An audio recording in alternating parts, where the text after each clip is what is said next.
नमस्कार, मैं प्रवीण और आप देख रहे हैं पब्लिक मीटर।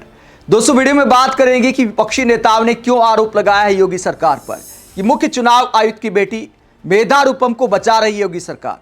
मेधा रूपम जो कि नोएडा की डीएम है, उन पर किस मामले में विपक्षी नेता आरोप लगा रहे हैं कि इनकी जवाबदेही बनती है, लेकिन इन पर कोई एक्शन नहीं। बाकी अधिकारियों पर दिखावे की कार्रवाई की जा रही है, लेकिन मेधा रूपम को बचाया जा रहा है। ये विपक्षी नेताओं ने लॉजिक के साथ सवाल उठाया है। सौरभ भारद्वाज क्या कहते हैं, प्रियंका भारती क्या कहती है, दोनों के बयान आपको सुनाएंगे। पहले बात करते हैं कि मेधा रूपम पर विपक्षी नेता आरोप क्यों लगा रहे हैं, किस मामले में लगा रहे हैं। नोएडा सेक्टर 150 में जो हादसा हुआ था, युवराज मेहता नाम के 27 साल के इंजीनियर की मौत हो जाती है। गुरुग्राम से अपने काम से घर आ रहे थे, एक खाली प्लॉट पे पानी भरा था। 2 साल पहले बेसमेंट की खुदाई हुई थी, उसके बाद उसको ऐसे ही छोड़ दिया गया। धीरे धीरे गंदे नाले का पानी उसमें भरता चला गया और उसके बाद लंबे समय से आशंका थी कि यहां पर कोई बड़ा हादसा हो सकता है। इससे पहले एक ट्रक ड्राइवर की जान पर भी बनाई थी, ट्रक भी चला गया था पानी में, बड़ी मुश्किल से ट्रक ड्राइवर को बचाया गया था। उसके बावजूद आसपास कोई बाउंड्री वॉल नहीं बनाई गई, कोई ऐसे इंतजाम नहीं किए गए कि भविष्य में यहां कोई गाड़ी ना डूबे। और जिस बात की आशंका थी, 27 साल के इंजीनियर, सॉफ्टवेयर इंजीनियर युवराज मेहता हादसे का शिकार हो जाते हैं। उनकी गाड़ी पानी में डूब जाती है। गाड़ी के ऊपर आते ही हिम्मत करके पापा को फोन करते हैं, पापा पहुंच जाते हैं, पुलिस को सूचना देते हैं, पुलिस पहुंच जाती है, राहत बचाव कार्य की टीम पहुंच जाती है। राहत बचाव कार्य की टीम पर आरोप लगते हैं कि तमाशा देखते रहे, पानी में कोई नहीं उतरा। फ्लिपकार्ट के एक लड़के का बयान आता है, लेकिन अब फ्लिपकार्ट का वो लड़का भी अपने बयान से पलट गया है। जब पुलिस ने पूछताछ की, कई घंटे तक थाने में बिठाए रखा, तो उसके बाद वो कहता है कि मैंने देखा कि पूरी कोशिश की जा रही थी, पुलिस के द्वारा, राहत बचाव टीम के द्वारा कोशिश की जा रही थी। जबकि पहले उसी लड़के ने मीडिया के सामने कहा था कि जब मैंने देखा कि राहत बचाव कार्य वाले कुछ नहीं कर रहे तो मैंने अपने कपड़े उतारे, मैं 50 मीटर तक गया पानी में, लेकिन तब तक वो लड़का डूब चुका था। ये फ्लिपकार्ट वाले लड़के मोनिंदर का बयान था। अब वो कहता है कि देखिए, टीम ने तो पूरी कोशिश की लेकिन बचा नहीं पाए, कोशिश में कोई कमी नहीं थी। मौके पे पुलिस भी थी, एसडीआरएफ भी थी और अग्नि विभाग वाले भी थे, फायर ब्रिगेड वाले भी थे। किसी ने उसकी मदद नहीं करी, बोल रहे थे ठंडा पानी हम नहीं जाएंगे अंदर, इसमें सरिया है अंदर हम नहीं जाएंगे। ठीक है जी, इस मौत का जिम्मेदार सच्चाई बताए तो सरकारी महकमा है। ज्यादा धुंध होने के कारण तालाब में ना तो लड़का दिख रहा था ना गाड़ी दिख रही थी, लेकिन लड़का इतने उन्होंने पूरी मशक्कत के बाद लगभग कुछ समय बाद ही उसे बहुत जल्दी रेस्क्यू कर लिया था लड़के को। यानी बयान भी पलटाए जा रहे हैं। ये आरोप विपक्षी नेता लगा रहे हैं। मुख्य चुनाव आयुक्त ज्ञानेश कुमार की बेटी मेधा रूपम को बचाने का क्यों आरोप लगाया है, मेधा रूपम के पास कौन सा पद है, ये प्रियंका भारती क्या कहती हैं। नाम मेधा रूपम, पिता ज्ञानेश कुमार, मुख्य चुनाव आयुक्त भारत, पद नोएडा डीएम, पूर्व उपलब्धि 181 बीएलओ को एसआईआर के दौरान बर्खास्तगी का नोटिस जारी करना। वर्तमान उपलब्धि युवराज मेहता की मौत होने में डीडीएमए चेयरपर्सन होने के नाते गैर जिम्मेदाराना रवैया। क्या लगता है कि कार्रवाई होगी जस्टिस फॉर युवराज? तो प्रियंका भारती मेधा रूपम पर कार्रवाई की मांग कर रही हैं और सौरभ भारद्वाज समझाते हैं कि मेधा रूपम की क्यों जिम्मेदारी बनती है। सौरभ भारद्वाज ने इस पूरे मसले पर वीडियो बनाते हुए क्या कहा, जरा देखिए। नमस्कार दोस्तों, कल से दिल्ली एनसीआर के अंदर बहुत गुस्सा है कि एक सॉफ्टवेयर इंजीनियर रात को अपने घर नोएडा लौट रहा था। सड़क पर ड्रेन में उसकी गाड़ी गिर गई और नाले में गिरने के बाद उसने अपने पिता को फोन किया। पिता मौके पर आ गए, बेटा जिंदा था। पुलिस भी आई, फायर ब्रिगेड भी आई और वहां पे एसडीआरएफ भी आई, स्टेट डिजास्टर रिलीफ फोर्स, जिसका काम है इस तरीके के रेस्क्यू ऑपरेशंस करना। 2 घंटे तक वो लड़का जिंदा था, वो मदद मांगता रहा। उसका बाप, एसडीआरएफ, सब लोग उसकी आवाज सुनते रहे, मगर उसको बचाया नहीं गया। वो वहीं पे डूब के मर गया।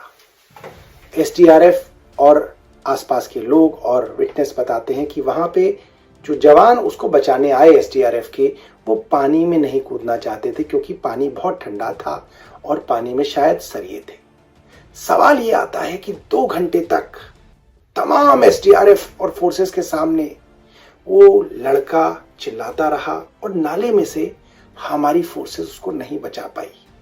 बहुत गुस्सा हुआ तो उत्तर प्रदेश ने आज, बताया जाता है उत्तर प्रदेश की सरकार ने आज वहां के सीईओ को जो है ट्रांसफर कर दिया है। तो हमारा इंटरेस्ट हुआ कि जाने कि भाई ये सीईओ का क्या काम होता है और नोएडा के डीएम का क्या काम होता है। नोएडा के डीएम इसलिए इंपॉर्टेंट है क्योंकि नोएडा की डीएम भारत के chief election commissioner Gyanesh Kumar ji की बेटी है। तो हमने सोचा कि एक बार पता करें कि किसकी क्या ड्यूटीज होती हैं। तो जो ड्यूटीज ऑफ नोएडा डीएम है, उनका काम रेवेन्यू कलेक्शन है, इलेक्शंस है और डिजास्टर मैनेजमेंट है, यानी कि heading DDMA and coordinating rescue efforts, जिसके अंदर समस्या बताई गई। हमने सोचा एक बार सीईओ की भी ड्यूटीज को देखा जाए। सीईओ की ड्यूटी हमने देखी।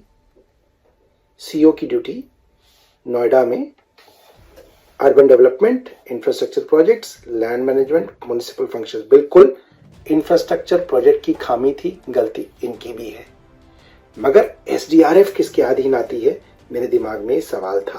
और ये सवाल जब मैंने डाला कि नोएडा के अंदर एसडीआरएफ सीईओ के अंडर आती है या डीएम के अंडर, तो जवाब आया SDRF in Noida does not come under CEO, rather its deployment and coordination at local level is primarily handled by district magistrate who is Shrimati Medha रूपम।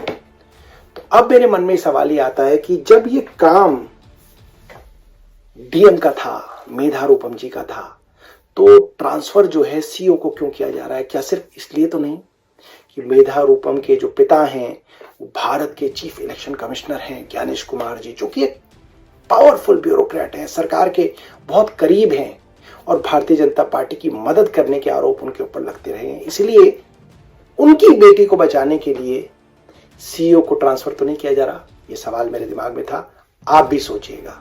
धन्यवाद।